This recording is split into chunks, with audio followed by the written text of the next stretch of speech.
Olá, pessoal, boa noite. Boa noite.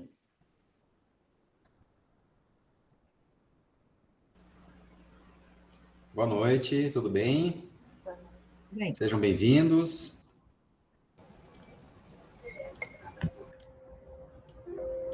Vamos começando devagarinho.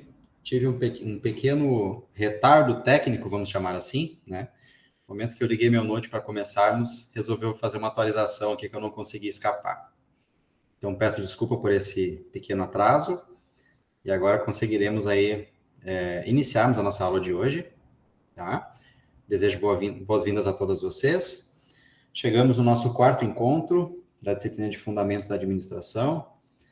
Estamos nos encaminhando para ingressarmos aí na nossa primeira avaliação, que já será na próxima semana.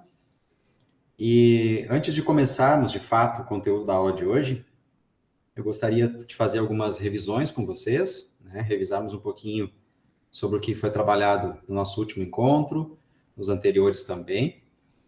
Ouvir um pouquinho de vocês, se ficou alguma dúvida em relação ao que foi apresentado, em relação ao que a gente trabalhou, também em relação ao nosso trabalho, né, do filme Tempos Modernos. Apenas façam um gestual para mim. Vocês visualizaram lá no AVA o link de acesso ao Tempos Modernos? Sim ou não? eu não cheguei a entrar ainda. Tá, ok. Mas acredito que esteja, vai aparecer para ti lá, Aline, já foi postado, tá bem? Tá. Aí qualquer coisa, tu pode me avisar daí, caso tu não tenha, por algum motivo, localizado, tá bom? Tá bem. Eu tenho um recado para as colegas Caroline e para... Eu não me recordo quem foi a outra que me comunicou. A Caroline eu sei que me comunicou, eu só não me recordo quem foi a outra. Acho que é a Bruna que está ingressando. Acho que é a Bruna. Vocês não estavam conseguindo visualizar o material, né? Não estava aparecendo para vocês. Apareceu? Corrigiu? Ou ainda permanece não aparecendo?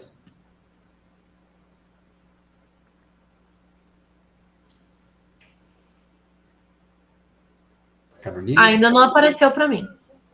Ainda não? Não, ainda não. O meu corrigiu, eu pedi para a escola mesmo arrumar. Tá. Eu entrei em contato com a escola também, mas ainda não está aparecendo para mim. Tá, Caroline, eu vou te pedir uma gentileza. Assim que a gente finalizar a aula de hoje, por gentileza, tu me chama no privado no WhatsApp e me pede o material em PDF que eu já vou te passar hoje sem falta. Pode ser? Pode ser, obrigada.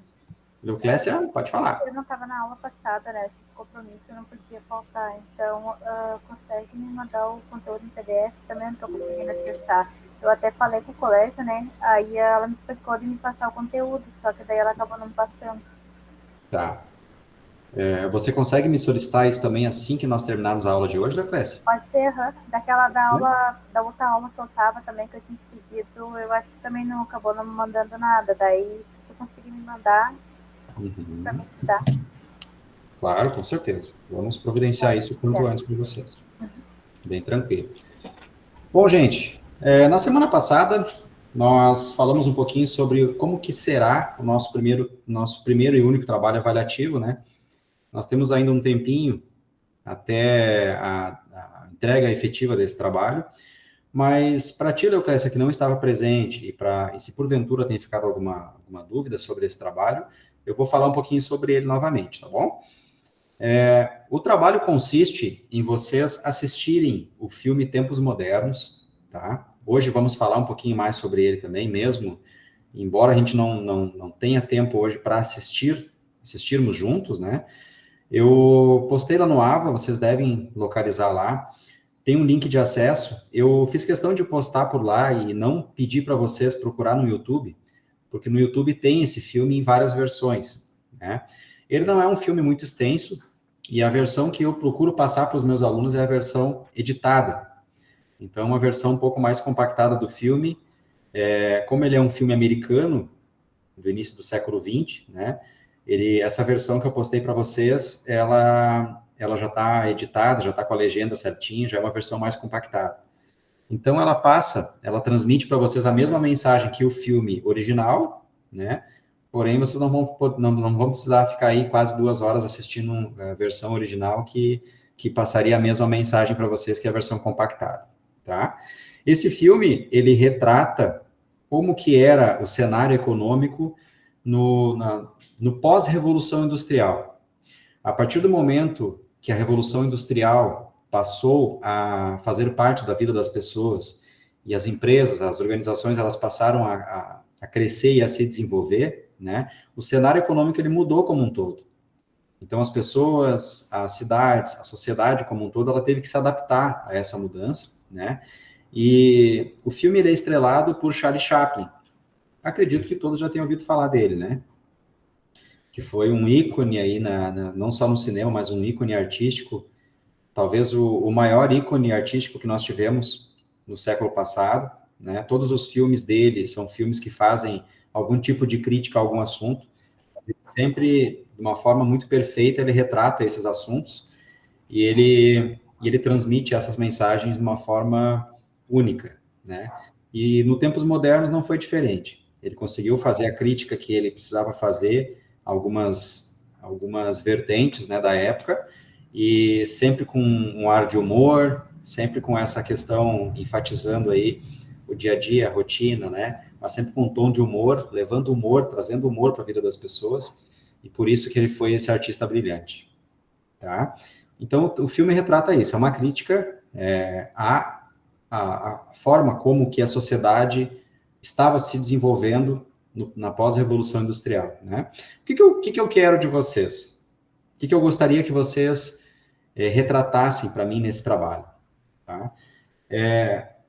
Principalmente como que vocês entendem, né, que a vida das pessoas se modificou na pós-revolução, né? Que ganho que a vida das pessoas tiveram com essa onda crescente da industrialização e também quais perdas, né? No que foi bom, no que foi ruim, por que foi bom, por que não foi tão bom, mas nas palavras de vocês.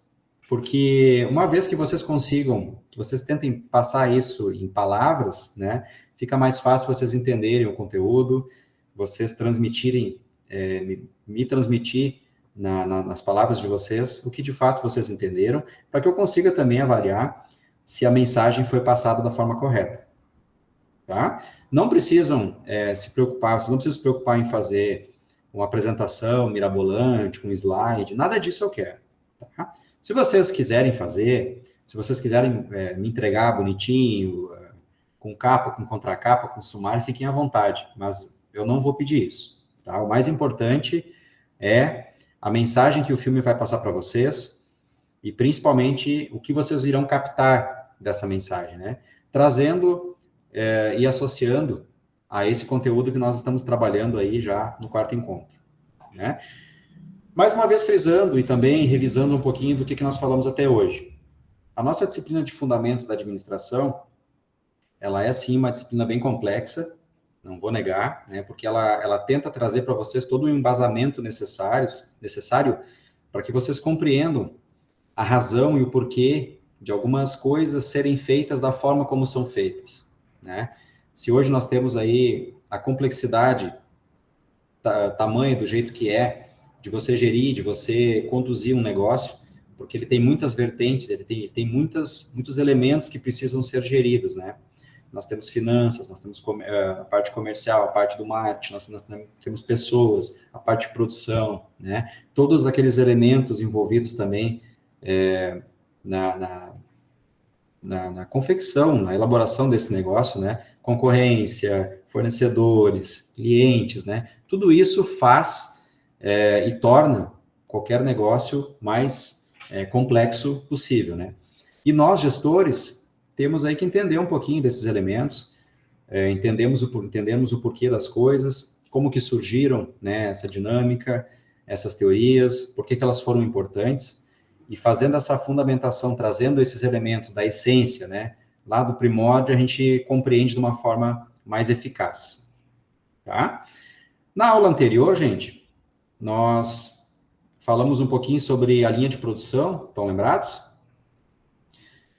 Vimos também, a gente fez um apanhado sobre a divisão de períodos, né, ao qual essas teorias foram ganhando força e foram se desenvolvendo.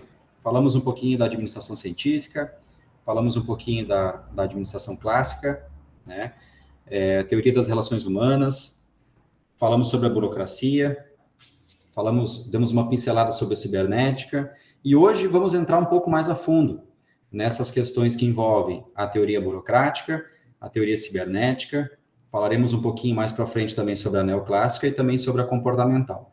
Todas elas dão ênfase, né, a alguns elementos, mais do que outros.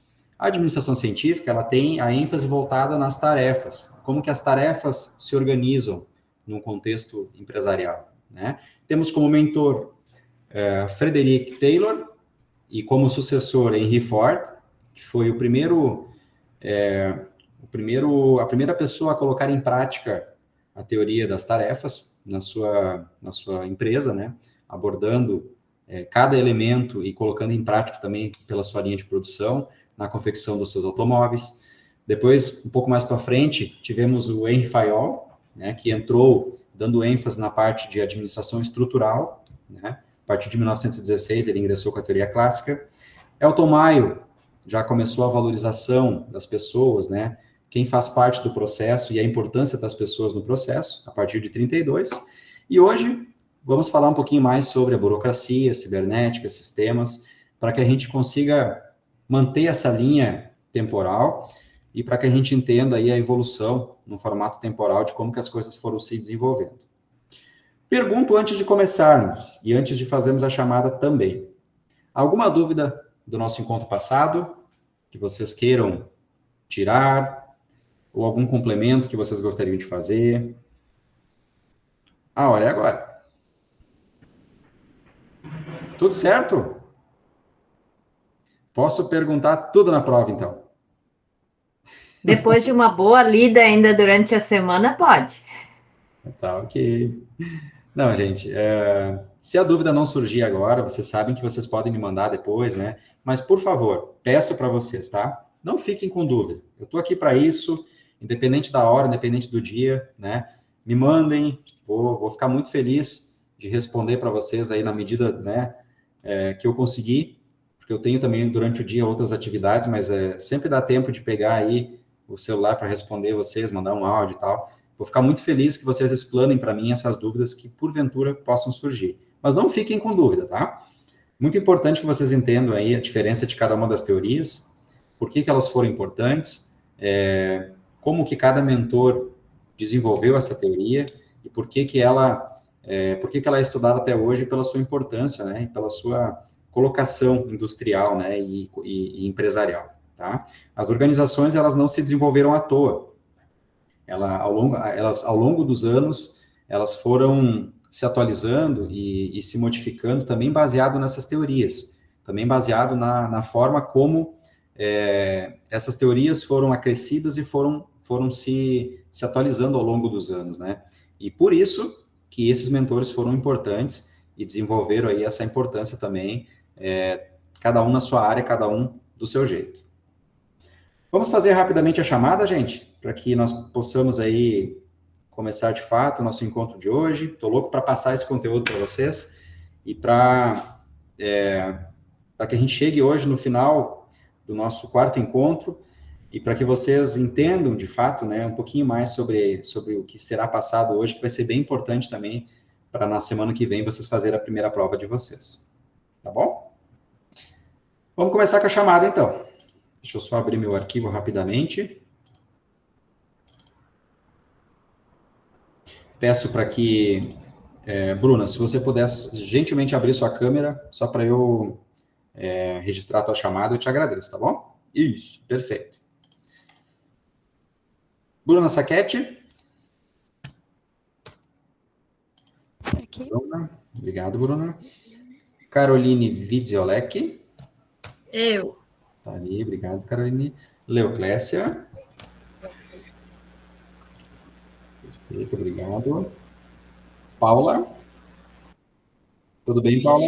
Boa Boa noite. noite. Tudo? Vamos registrar a presença aqui para Paula. E a Aline Vink.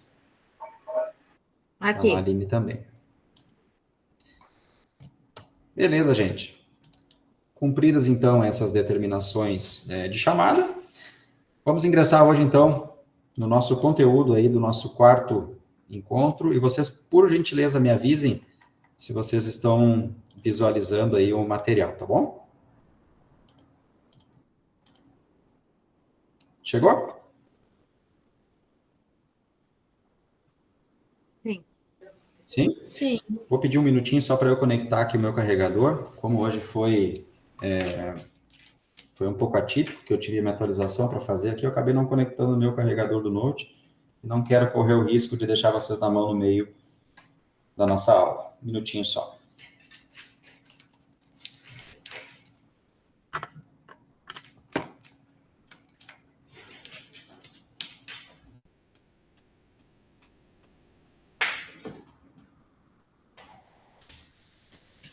Ok. Carregador conectado. Vamos começar. Chegamos numa altura da nossa disciplina em que nós vamos ver a importância da tecnologia e por que a tecnologia passou a ser utilizada como maneira de ganhar em padronização, em rapidez e em qualidade. Tá? Conforme nós vimos no nosso encontro da semana passada, nós tivemos aí um desenvolvimento e um avanço temporal em cada uma dessas teorias, né? Começamos pela científica, 1903, passamos para a teoria clássica, né, Henri Fayol, chegamos às relações humanas. Percebam que, com o passar dos anos, nós sempre tivemos complementos ou melhorias naquilo que havia sido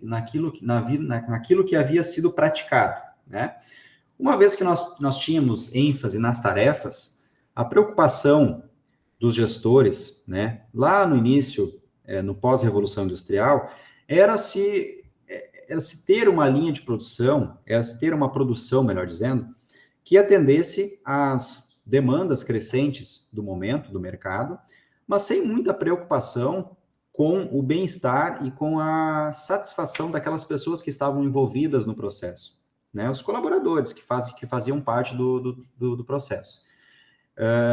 Isso vocês vão ver muito facilmente lá no Tempos Modernos. O Tempos Modernos, ele faz essa crítica à falta de preocupação, né, que as organizações tinham na época, e, na verdade, a maior preocupação era de você render, utilizar o máximo possível do seu tempo útil dentro das organizações, né? Henri Fayol, então, chegou em 1916 e disse: a minha preocupação ela não deve ser mais nas tarefas, mas sim na forma como eu desenvolvo, como eu organizo a minha empresa, né? Por isso que ele teve a sua preocupação, a sua ênfase voltada na parte estrutural, imaginando uma organização como, de fato, como uma pirâmide, como ele fala nos livros dele, né? Enxergando o topo da pirâmide como sendo a parte pensante da organização, o meio de pirâmide sendo a parte organizacional e coordenacional, né? E a base dessa pirâmide como a parte de produção, desenvolvimento e rotinas diárias das atividades. Max Weber, hoje ele chega nos mostrando um pouquinho e abordando sobre a teoria burocrática. que Avenato, no seu livro de 2013, ele diz que Max Weber, ele foi o primeiro teórico, né, a primeira pessoa a fazer uma análise voltada para a parte estrutural. De fato, vocês já vão entender por quê, né? Porque acreditava que a burocracia era, de fato, a organização por excelência. Esse termo ele surgiu da junção de duas palavras. Bureau, que no francês significa escritório ou local de trabalho, e kratia, que do grego, né, vinha-se a sua tradução formal era onde era feito, onde era organizado, onde era executado. Então, se você juntar essas duas palavras, né, o bureau e o kratia, nós temos aí a introdução do termo da teoria burocrática. Max Weber acreditava que um dos traços distintos da sociedade moderna era o seu caráter burocrático. E aqui eu quero fazer uma pausa com vocês, para que vocês não confundam as coisas, tá? Importante nós definirmos isso. Hoje em dia, quando nós falamos em burocracia, nós associamos burocracia com termos de vagarosidade, né? de falta de rapidez nos processos. Aqui, a burocracia está mais voltado a estudar, de fato, por que as coisas estão sendo feitas daquela maneira. É isso que Max Weber ele tinha essa preocupação. Se você tinha determinada ação, determinada tarefa dentro de uma organização, você tinha que estudar aquela tarefa a fundo para ver se o formato de execução daquela tarefa era o formato mais correto para executá-la, né? É daí que surge o termo burocracia. A partir de 40, então, as críticas feitas a essa teoria clássica, né, existiam algumas críticas feitas à teoria clássica, porque era, segundo esses críticos, uma teoria muito mecanicista. E enquanto a teoria das relações humanas tinha um romantismo ingênuo por trás, né? O que isso quer dizer? Na época, essa relação humana, essa valorização das pessoas, ela não tinha tanta importância. Então, se tinha essa crítica dizendo que tinha esse romantismo ingênuo por trás do trato com as pessoas, né? Então, revelavam aí uma falta de uma teoria sólida, abrangente, que servisse de orientação para o administrador, né? Então, alguns estudiosos foram buscar por essa nova teoria. Surgiu, então, a partir dessas críticas, a teoria da burocracia na organização, que Avenato retrata isso no seu livro, tá? Então, a burocracia é uma forma de organizarmos as pessoas baseados na racionalidade. O que isso quer dizer? Adequação dos meios aos objetivos pretendidos. Vamos lá. Adequação dos meios aos objetivos pretendidos. O que vocês, pessoal, que palavra que nós poderíamos extrair daqui e que nós já vimos anteriormente e que é uma palavra que se usa muito na administração até hoje, né? É imprescindível que se tenha isso na administração até hoje, porque é uma forma de você relacionar quais são de fato os seus objetivos pretendidos. Quem é que pode me ajudar? Que palavra que nós podemos extrair aqui? Adequação dos meios aos objetivos pretendidos. Ninguém? Organização? Não seria bem isso, Aline. Seria Planejamento? Planejamento. O que é um planejamento? Um planejamento é você definir um objetivo, definir um formato, a forma como você vai atingir aquele objetivo, né? Então, é adequação dos meios para atingir aquele resultado lá no final. Então, temos aqui, como nós temos alguns objetivos pretendidos, temos aqui, então, o planejamento que a gente pode extrair dessa colocação, né? A fim de garantir a máxima eficiência possível no alcance desses objetivos, tá? Foi isso que Avenato retratou nas suas obras. Bom, podemos fazer um comparativo, né? A previsão do tempo, por isso que nós temos essa gravura aqui na tela, ela é, na verdade, um resultado, né, de uma previsão baseada nos comportamentos que foram estudados e extraídos, né, e qual é a consequência desses comportamentos.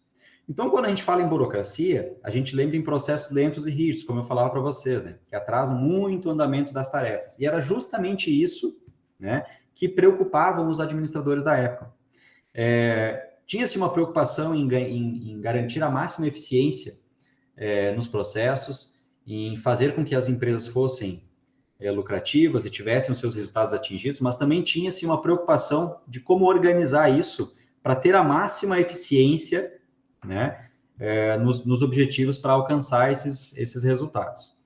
Então, na realidade, é o que nós estamos acostumados a confundir com burocracia, né? Então, essa é a disfunção dessa teoria, conforme a gente está dizendo aqui. Nós podemos fazer uma associação de, uma vez que você tenha um determinado objetivo na sua vida, no seu trabalho, né? Você pode se tornar um burocrata no sentido de organizar isso baseado nesses objetivos, tá? Então, a teoria da burocracia, ela vem fazendo essas ligações, mas o resultado, a consequência dessa organização, desse meio, é atingir a máxima eficiência lá no final. Dentro da teoria da burocracia, Max Weber definiu alguns conceitos importantes para chegarmos nesses resultados com a máxima eficiência e eficácia possível. Segundo ele, né, se nós falarmos em divisão do trabalho, como é que se divide o trabalho?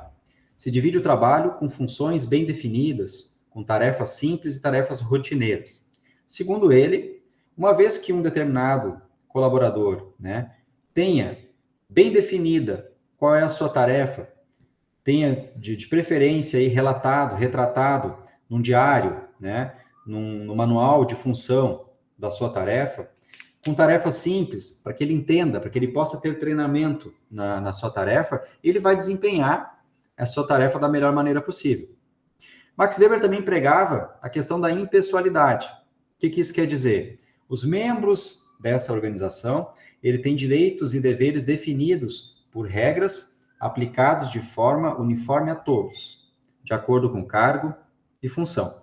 É parecido com a divisão de trabalho, porém, cada tarefa, cada função, cada cargo, né, tem as suas funções definidas, os seus direitos, os seus deveres, e principalmente as punições, né, que se falava muito na época, caso você não atingisse aqueles objetivos propostos, ou que você executasse algo que fugisse aí do seu dever definido através da aplicação da regra. Segundo ele, a hierarquia também tinha essa importância, porque toda organização ela obedece os princípios de hierarquia. Para ele, cargos inferiores estão sob controle de cargos superiores. E é importante, gente, dentro da teoria burocrática, nós entendermos que todos os setores são coordenados, né? Se nós imaginarmos aí que tinha duras críticas à forma como, lá na teoria clássica, né, onde se tinha a preocupação somente no desenvolver a sua tarefa de forma individual, sem um controle coletivo das ações, né, e no filme também vai ser retratado isso. Eu até falei para vocês, acredito que foi na aula passada, que tinha lá uma gravura falando que o sonho daquele colaborador era ver o que tinha depois da esteira. Vocês recordam disso? Então, é justamente essa crítica à teoria clássica que precisa ter um cuidado com essa hierarquia e, principalmente, uma coordenação desses cargos. Também o profissionalismo, né? Tem que ter um profissionalismo no recrutamento, regras estabelecidas para fazer, para ter esse cuidado, para colocar pessoas eficientes e capazes para desenvolver as suas tarefas específicas, né? Garantindo, assim, igualdade a todos no acesso à carreira.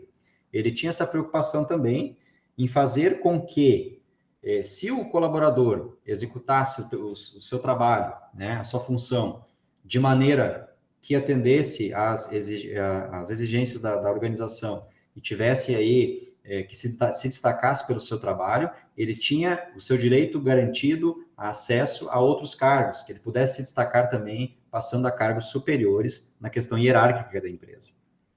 Padronização e formalização, né? Deveria existir um sistema de regras escrito, padronizado e formalizado. Tudo tem que ser padronizado, né? Você definiu o padrão de como que as coisas deveriam ser organizadas e feitas e formalizadas no papel, num sistema, né? De maneira a, independente de quem estiver executando essa tarefa, ele tem que executar da mesma maneira sempre, né? Com padrão, com formalização dentro daquilo que era proposto. Um formato de autoridade. A fonte da autoridade é a regra, a lei. Então, independente de quem estivesse coordenando as funções, as pessoas, né, as tarefas, tem que utilizar sempre a regra. a regra diz que a função é para ser executada daquela maneira, né? Atende-se à regra, executa-se a regra, e isso é lei, dependente de quem estiver a executando. E também uma separação do domínio público e privado, né? O que é seu, o que é da empresa, é da empresa. Então, cada setor da empresa também responde e responderá sempre pelo seu próprio setor. O administrativo não responde por uma questão de produção, por exemplo, né? O marketing não responde por uma questão das finanças, e assim por diante, né? Tendo essa separação de cargos e de pessoas.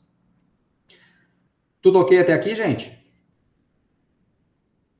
Sim, não, sim, não, sim, não? Sim? Então vamos seguindo. Bom, tivemos algumas vantagens na teoria da burocracia, né? Primeira delas, impessoalidade. O que isso quer dizer? Você tem objetivos traçados baseados em racionalidade.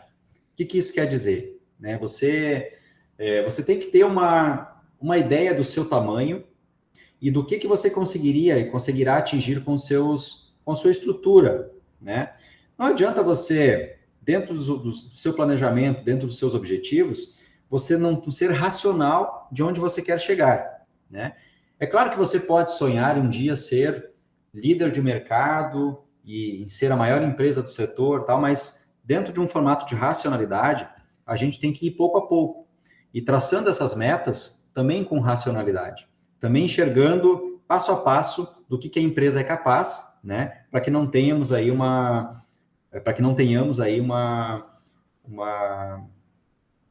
objetivo não atingido que venha trazer uma insatisfação como um todo, né? Além disso, um processo decisório veloz. Uma vez que você definiu os seus objetivos, você foi racional na definição desses objetivos, você tem que ser rápido para decidir esse processo. Você tem que ser formalizado, como esses objetivos estão formalizados e padronizados, lá também vão ser definidas, né, o que se deve fazer caso os objetivos não sejam alcançados. Precisão na atribuição, precisão de atribuições, cargos, né, por exemplo. Uma vez que você tem aí um correto recrutamento e seleção de pessoas, você tem que ter a precisão para que essas pessoas sejam direcionadas para os cargos certos, para que executem as tarefas de maneira correta também. E seguindo, né, interpretação de uma regulamentação, todos têm que ter acesso a isso, saber interpretar, saber direitos e deveres, padronização de rotinas internas da empresa, continuidade, né, substituição e competência técnica, o que eu estou apto a fazer e o que eu não estou apto a fazer, e se eu não estou apto a fazer, quem estará apto a fazer, né? Dentro também de uma escala de hierarquia. Objetividade, clareza, limites, constância, né? As minhas ações sempre vão ser medidas pelo mesmo peso e pela mesma... se eu tenho direitos e deveres para seguir, né, eu tenho que ter constância e exigir essa constância de peso e medida. E também uma confiabilidade e metodologia para a definição desses conceitos. Trazendo aí algumas críticas à escola burocrática, porque como não deveria deixar de existir, né, nem tudo é perfeito, algumas questões aí elas foram notariamente criticadas ao ponto de também fazer com que novas teorias que foram surgindo após ela fossem se readequando e principalmente tentando entender como essas críticas foram colocadas, né, e o que elas trazem e quais são as suas competências nessas definições. Então, temos aí como primeira crítica, que ela é uma teoria super racionalizada no que não considera o ambiente e a natureza organizacional. Também diriam que não é capaz de resolver os conflitos internos, né? Só nós imaginarmos aí, nós temos cargos, funções, setores definidos, nós temos padronização, formalização, mas e as pessoas, né? As pessoas não são feitas com manual, né? Elas não seguem manuais. Pessoas elas possuem características, elementos que nem sempre você resolve no formato racional, né? Hoje eu estou de bem, amanhã eu posso não estar. Não tem um motivo que explique racionalmente o porquê hoje eu desenvolvo a minha tarefa de uma maneira super eficaz e amanhã eu reduzo essa eficácia, né? Então, não era totalmente capaz de resolver esses conflitos internos também entre colaboradores. E também esse sistema burocrático só sobrevive quando as exigências do ambiente são óbvias, né? Quando você estabelece formalmente tudo que você está executando, você tem isso tudo definido, e aí somente assim que esse sistema vai dar certo e fazer com que o gestor tenha eficiência nesse formato. Passadas as críticas, gente, nós temos aí uma teoria estruturalista, né? A teoria da estruturação, ou teoria estruturalista, tem como principais pensadores Etzioni, James Thompson, Peter Blau, Richard Scott, né? O Scott está escrito de forma errada, tá? É Richard Scott. Ele fala da teoria das organizações. Eu vou corrigir isso aqui no material. O período, por volta de 1947. Então, nós estamos falando num período, se nós imaginarmos aí na história, 1947, estamos falando de uma pós-revolução industrial, estamos falando de um pós-guerra, né? E quando nós falamos de um pós-guerra, nós temos que imaginar aí um cenário bem atípico, um cenário diferente em termos de relações entre países, né? E também relações entre pessoas. Dentro da teoria estruturalista, nós temos a abordagem. Aborda da seguinte maneira, que o todo organizacional é maior que a soma das partes. A abordagem tem que ser convergente de teorias divergentes. Ou seja, independente da teoria que você adotar, a abordagem tem que ser convergente, tem que fazer com que valorize o todo, né? Que una todas as partes, mas sempre pensando no todo organizacional. Porque dentro dessa teoria estruturalista, o bem maior é a empresa, é a organização e quais são os objetivos por ela propostos. O foco dessa teoria na estrutura organizacional, no ambiente e no homem organizacional. Percebam, a primeira teoria que de fato utiliza a figura como homem, a figura do homem, né? A figura da pessoa, e como que o homem organizacional ele começa a fazer parte do foco dessa teoria. E como objetivo também, equacionar os aspectos formais e informais da organização. Aspectos formais e informais, né? Aquilo que eu tenho como mensurar, aquilo que eu não tenho como mensurar, eu tenho que fazer uma equacionalização, mas eu não posso deixar de ter na mão para tomada de decisão. Então tá, gente, ao fim da década de 50, né, essas teorias, a teoria clássica e relações humanas, elas foram criando situações sem saída, né, que a teoria da burocracia não deu conta de resolver. E a teoria da estruturação, ou teoria estruturalista, foi criada justamente para suprir essa carência de soluções dentro do campo da administração. Enquanto a clássica caracteriza o homo economicus, né, o fazer a tarefa focada na eficiência, sem se preocupar com quem está fazendo a determinada tarefa. E também na teoria das relações humanas, nós temos aí o homem social, né, valorizando de fato aquela pessoa que está ali desempenhando aquela tarefa. A teoria estruturalista, ela focaliza o homem organizacional. Ela tenta fazer uma equacionalização, né, fazendo com que você valorize a tarefa que está sendo executada, mas também que você valorize quem está executando. Então, é a pessoa que desempenha diferentes papéis em várias organizações, considerada como homem organizacional. Chiavenato diz que essa teoria, ela se caracteriza-se por ser múltipla abordagem, né? Englobando em sua análise a organização formal e informal. Recompensas materiais e sociais, reconhecemos conflitos organizacionais ditos como inevitáveis. Por fim, né, os estruturalistas, que são aquelas pessoas que têm a teoria estruturalista como a principal teoria, né, elas fazem uma análise comparativa entre as organizações, propondo tipologia, né, como, por exemplo, Etzioni, que eu trouxe anteriormente para vocês, no seu livro de 1980, ele se baseia no conceito de obediência. E o de Blau Scott, 1970, se baseia no conceito de beneficiário principal. Então, dentro dessas ideias, né, nós temos dentro de uma teoria estruturalista, nós temos aí várias tipologias, cada um com as suas ideias, mas todos eles engajados no mesmo formato. Essa teoria também trouxe, gente, flexibilidade. Por quê? Porque em face das constantes mudanças nas organizações, já que é algo que acontece muito, né, você pode prever, você pode planejar, você pode formalizar, desenvolver métodos, mas sempre você está passivo a constantes mudanças que vão acontecendo. Tolerância às frustrações, para evitar o desgaste emocional decorrente de conflito e necessidades organizacionais, né? Também temos aí permanente desejo de realização para garantir cooperação e conformidade com as normas organizacionais. E também dizendo que cada pessoa pertence a vários grupos e organizações e desempenha diversos papéis, ocupa muitas posições e suporta grande número de normas e regras diferentes, tá? Então temos aí algumas características dessa teoria.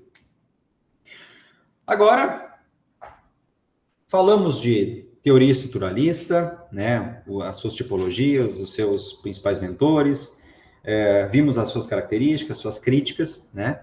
Vamos falar um pouquinho de cibernética e sistemas. Falar hoje em dia de cibernética e sistema, a gente está falando de algo impensável dentro de uma organização. Se você não tiver tecnologia envolvida, se você não tiver informação, né, se você não tiver aí equipamentos, máquinas capazes de serem configurados e programados para desenvolver um ambiente de produção, um ambiente organizacional que acelere, né, os resultados. Então, vamos primeiramente classificar a cibernética. Cibernética é uma ciência da comunicação, né? Ela tem como objetivo comunicação e controle. Seja na biosfera, seja na tecnosfera. Seja no meu ambiente de trabalho, seja no ambiente tecnológico.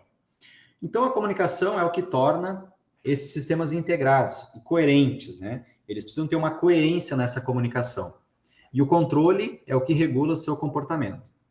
Aqui vale fazer um comentário, gente, né? Por mais que nós temos aí, né, essa integração de sistemas, essa coerência, né, e precisa ter esse controle, todo e qualquer sistema precisa ser configurado e acompanhado.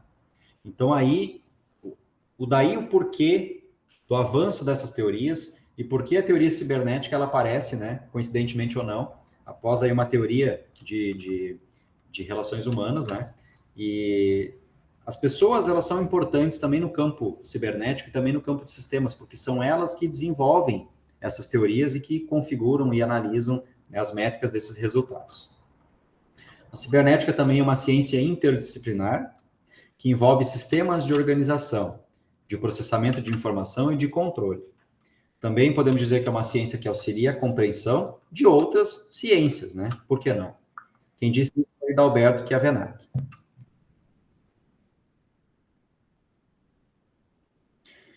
Seguindo. Para que a gente entenda cibernética e sistemas, né? Falamos um pouquinho de cibernética e o campo de aplicação de cibernética. E o que é um sistema? Pensem em vocês aí. Eu vou pedir uma ajudinha para vocês. Deixa eu voltar aqui rapidamente. Deixa eu enxergar aqui vocês um pouquinho. Estão me enxergando? Sim. Aline. Carol, que está aparecendo aí também. Paula, que certamente também está aí. Leuclécia, a Bruna, né? Eu quero que vocês pensem e que vocês tentem me colocar nas palavras de vocês. O que é um sistema, gente? Qual é a função de um sistema? Um software? Por que eu preciso de um software? Por que eu preciso da ajuda de um software para desempenhar as minhas atividades? Porque o sistema é um conjunto de ações que vai dar a finalidade de alguma coisa ou algo. Por exemplo, tu vai fazer várias ações e no fim das contas tu vai ter alguma coisa. Vou dar um exemplo mais prático. Tu vai pegar um computador, tu vai digitar, no fim tu vai ter o texto. Pronto. É um conjunto de ações. Boa, tá correto, Paulo. Isso aí. Quem é que mais pode dar a sua? Que nem no meu trabalho, onde eu trabalho, eu uso vários sistemas. Eu tenho o sistema municipal de saúde, onde a gente lança o nome dos pacientes, da chegada, quando o paciente chega para ser atendido, né? A gente tem que dar a entrada desse paciente. Depois ele passa por um processo de acolhimento, onde são lançados alguns códigos que gera faturamento depois. E no final, a doutora coloca o prontuário do paciente. Então, é um sistema que eu uso diariamente, né? Perfeito. Fora os outros, né? Que a gente lá na clínica usa vários tipos. Agora eu quero que tu me diga, Aline. Beleza, tu nos explicou da maneira Uma maneira fantástica como tu utiliza ele, tá? Agora, o que é esse sistema? Ele é o quê? Ele É um é conjunto. rapidez, ele é organização, ele é padronização. O que é esse sistema? Ele é um pouquinho de cada coisa? Organização, talvez? É uma padronização. Padronização. Bruna, o que tu falaste? Desculpa. Eu tava pensando que talvez podia ser tipo uma organização. Perfeito. O sistema, ele é também uma forma de organizar esses dados, né? E que mais? Carol, o que é um sistema? Pensando assim, pelo que tanto a Paula quanto a Aline falaram, né? Eu acho que realmente é um conjunto de ações, e eu botando agora no meu lugar ali no meu trabalho também, como a Aline deu o exemplo do dela, é totalmente organizador. Então eu vejo por esse lado, sabe? É um conjunto de ações, é algo organizado para chegar a um final. Perfeito, perfeito. Leoclésia, para você, o que é um sistema? Eu já não trabalho com isso, mas assim, ó, concordaria com as colegas, né? A opinião delas, eu acho que seria a minha também. Eu acho que seria tipo, a organização, algo que tu trabalharia e resolveria várias coisas num sistema só, sabe? Resolveria várias funções. Perfeito. Todo mundo falou, Desculpa. né? Pode falar, Paula. Desculpa interromper, mas eu acho que a Leoclésia falou que não tem sistema. Vocês não trabalham com sistema? É que assim, ó, eu trabalho com operadora de máquina, né? Então, assim, ó, tipo, tem o sistema sim da máquina, mas é tipo, a gente só digita ali, tipo, liga, desliga, mas não é nada muito. É que daí, na verdade, tu é o sistema. Isso, o que faz o sistema. Bem mais lentinho do que, sabe, trabalhar, tipo, no escritório ou numa loja que tem que estar o tempo todo atualizando. Ele não, é um sistema que foi feito para a máquina e está ali desde tal ano que foi lançada a máquina e pronto, entende? Não tem atualizações daquilo ali, entende? Aí volta e meia dá uns pane, assim, que dá umas travadas e para tudo. Aí, a correria pega. Bom, não deixa de ser um sistema, né, Leoclésia? Sim, com certeza, é um sistema, verdade. Você ligar e desligar... entre a ação de você apertar um botão para ligar algum equipamento e apertar esse mesmo botão para desligar esse equipamento, muitas coisas de forma... de maneira interdisciplinar, né, acontecem ao mesmo tempo, né? Várias ações simultâneas acontecem para que aquele equipamento funcione e que atinja o objetivo dele, né, que é desenvolver aquela determinada atividade. Então, com certeza é um sistema, né? Hoje, nós estamos utilizando uma ferramenta que já era utilizada antes, né, mas com a questão da pandemia, ela acabou sendo ainda mais forte nos campos aí das empresas e também das escolas, né, passaram a adotar, que são as reuniões online. Talvez antes da pandemia nós tivéssemos aí outros formatos, né, e hoje nós somos aí capazes de nos reunirmos, deixa eu ver se eu acerto aqui. Paula é Venâncio Aires, Caroline é Rio Pardo, a Aline é Santa Cruz do Sul, Monte Alverne, né? Na verdade, também é interior de Venâncio. Interior de Venâncio. Ok. Deixa eu ver se acerta todo mundo. Leoclésia é Santa Cruz.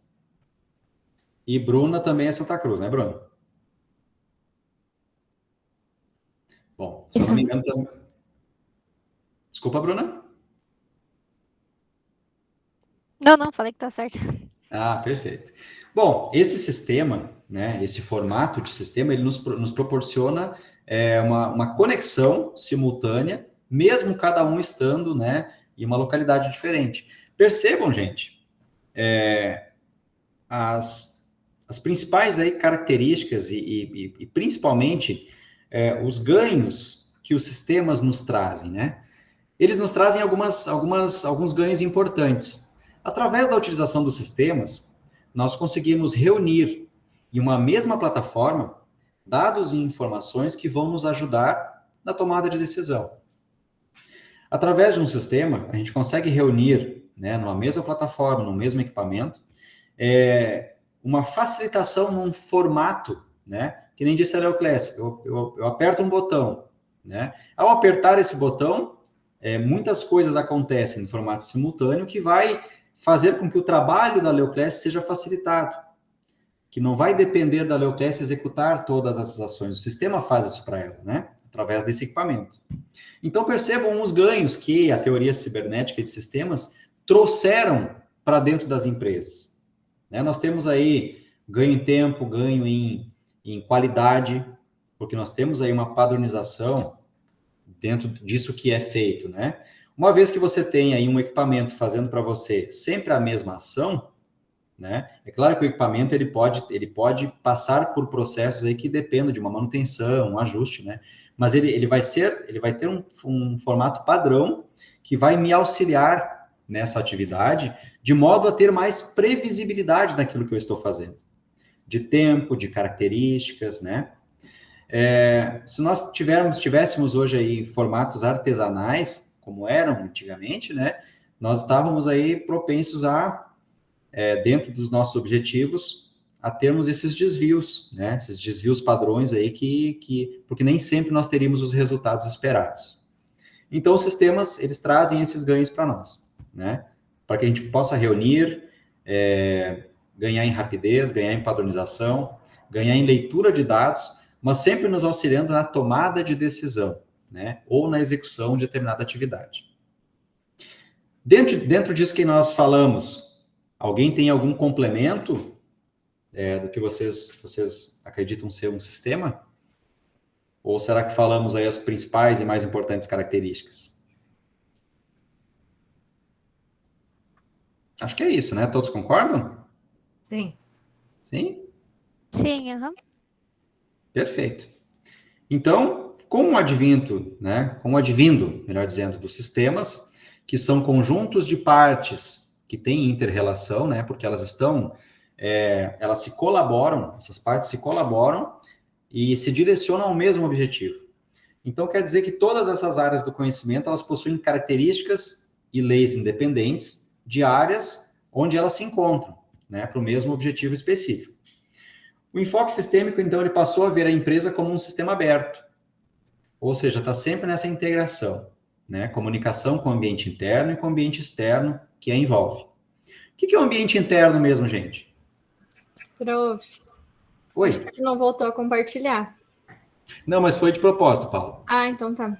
Foi de propósito. Queria que vocês me vissem mais um pouquinho aqui. Não, é que tá travando aqui, então não sabia se era proposital ou não. Ah, tranquilo. É que a minha chamada, eu vou ter que fazer em seguidinho, eu tenho que mandar o link 2 para vocês, tá? Então, eu estou acompanhando o tempo aqui, porque se eu compartilhasse, eu ia perder essa tela de acompanhamento de tempo, daí o link ia simplesmente cair, tá? Nós temos aí 5 minutinhos aí para conversarmos um pouquinho, e aí eu gero um novo link e sigo passando o material para vocês, tá? Então, dentro disso que nós falamos, né? Tem integração, tem comunicação com o ambiente interno e externo que a envolve. O que é o ambiente interno das organizações e o que difere o ambiente interno do ambiente externo? Quem é que pode me ajudar? Interno é o que é realizado dentro da organização. O tratamento que é dado nos dados, geralmente não se pode ir nada para fora, tem que se manter tudo dentro da organização, né? Uhum. Ok. O que mais? O que é o ambiente externo? Eu tenho como controlar o ambiente externo? Sim ou não? Não. Não tenho, né? Então, Aline, eu vou fazer um complemento disso que você falou, tá? O que você falou tá perfeito, tá correto. Mas, na administração, a gente costuma falar o seguinte, que o que difere o ambiente interno e o ambiente externo é o controle que eu tenho das minhas ações, né? Se vocês pensarem no ambiente interno, eu tenho muitas características que eu tenho controle. Eu tenho controle sobre o formato de produção, eu tenho controle sobre os meus colaboradores, eu tenho controle sobre os meus fornecedores, eu tenho controle sobre o meu preço, né? Eu tenho controle sobre o meu escritório administrativo, né? Agora eu pergunto, Eu tenho controle sobre a guerra que se instaurou lá na Ucrânia com a Rússia? Não, E isso afeta as empresas, sim ou não? de certa Então, forma, sim. com certeza, isso afeta, né? Deu uma crise de combustíveis, porque nós tivemos aí um país forte na distribuição de combustíveis aí tendo as suas limitações territoriais, né? E deixando de exportar combustível para outros países. Alguns países deixaram de comprar da Rússia, o que encareceu também alguns insumos, né? Então, eu posso listar outros elementos também, como a inflação, como o câmbio, né? Em um mundo cada vez mais globalizado, que é o que nós temos hoje em dia, que é muito comum as empresas se interrelacionarem, né, e venderem produtos, independente da localização geográfica que elas estejam, então isso se chama globalização, é cada vez mais importante que eu tenha como definir esses elementos externos, né? Eu tenho que ter como mensurar aí um pouco de câmbio, de balança comercial, eu tenho que tentar entender esses elementos que formam o meu cenário externo, né? Por quê? Porque as minhas decisões também serão tomadas levando em consideração esses fatores. Tá, gente? Eu vou fazer o seguinte agora. Falta um minutinho para a nossa reunião aqui, para o nosso link 1 cair, né? Então, eu vou finalizar aqui rapidamente nossa primeira parte da aula. Foi, coincidentemente, 8 horas, será, né? E já mando para vocês aí o link 2. Daí vocês acessam e a gente retoma a nossa parte final da aula de hoje, tá bom? Já encontro vocês de novo. Até lá. Tá bom.